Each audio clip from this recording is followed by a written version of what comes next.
All right, guys, let's do a quick review of exponential functions, okay? Exponential functions come in the form f of x equals a times b raised to the x power. We can kind of break that down into exponential growth and exponential decay. We write the equations out with the b filled in for 1 plus r if it's growth and 1 minus r if it's decay. The a in my equation stands for the initial amount, the r stands for the rate, which we always write as a decimal, and the t stands for the time. All of this information is what you write on the bottom of your brain dump. So that should be real fresh, and you should be real familiar with that.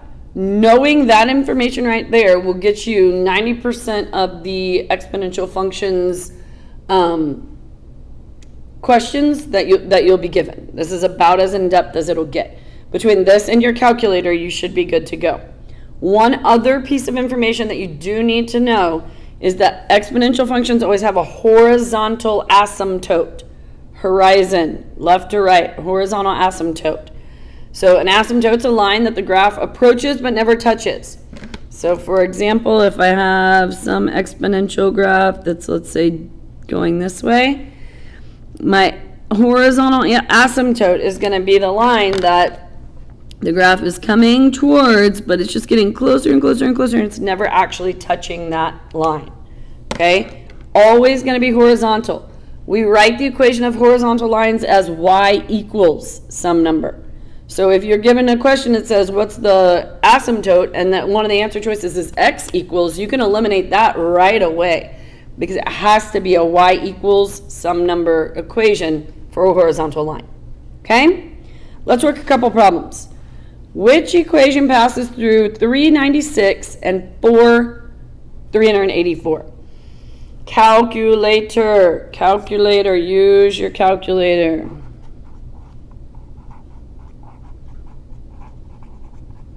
How? Well, let's see. This is what I would prefer. I would take my calculator. I would type in the equation.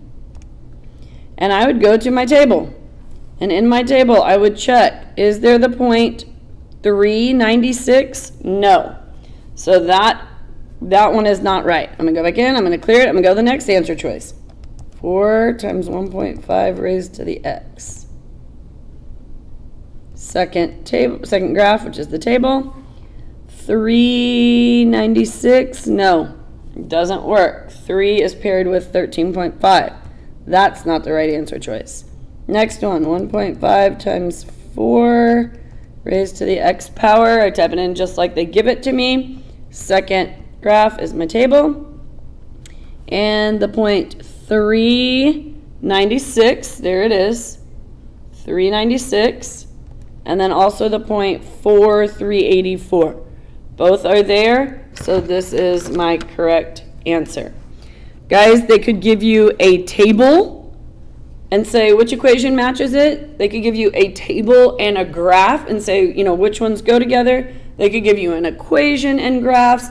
One of the ways you are going to be questioned about exponential functions, and really any functions in general, is going to be match one piece to another representation and that are the same. So a table to a graph to an equation, 2 points. A list of points is just a table, right? We can just write them out as a table.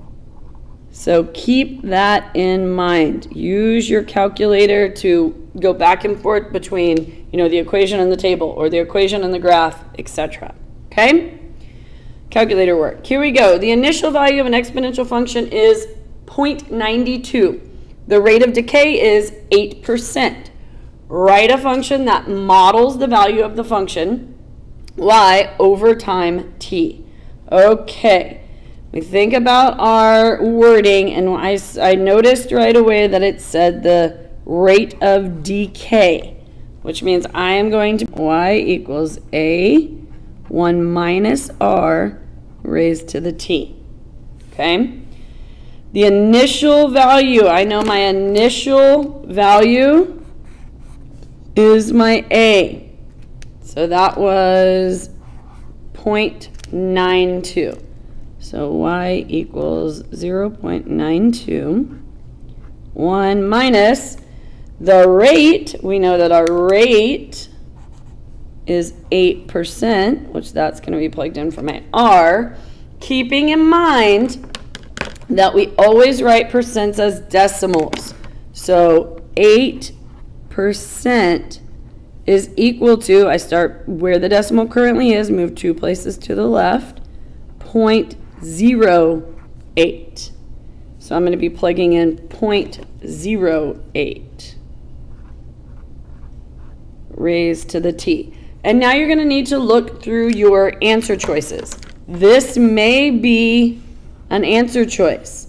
Another option would be that they would do that math right there, the 1 minus 0.08, and they would write it as 0.92 times 0.92, 1 minus 0.08 raised to the t power. Okay, so it could be simplified, it could not be simplified. Check the answer choices, see what's equivalent to what you got. Okay, knowing that the initial value gets plugged in for A, the rate gets changed to a decimal and plugged in for R is all you had to know in order to get this one right. All right, let's do one more. What's the equation of the asymptote for f of x equals 12 times 1.2 raised to the x power? Okay, is this growth or decay? What's the rate? What's the initial amount? Okay, we can do all of those things. Let's start by finding that asymptote. 12 times 1.2 raised to the x power. I'm going to graph it. All right, and I see it's going up here, so it's decaying this way. I'm going to start by just tracing it, and I'm just going to kind of get a feel for what's going on in this function. I'm looking for the asymptote, so that line that it's going to approach without ever touching.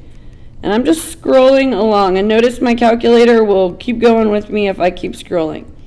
And I see that it appears to be getting closer and closer and closer to the x-axis, or where y equals 0. I'm going to take a look at my table.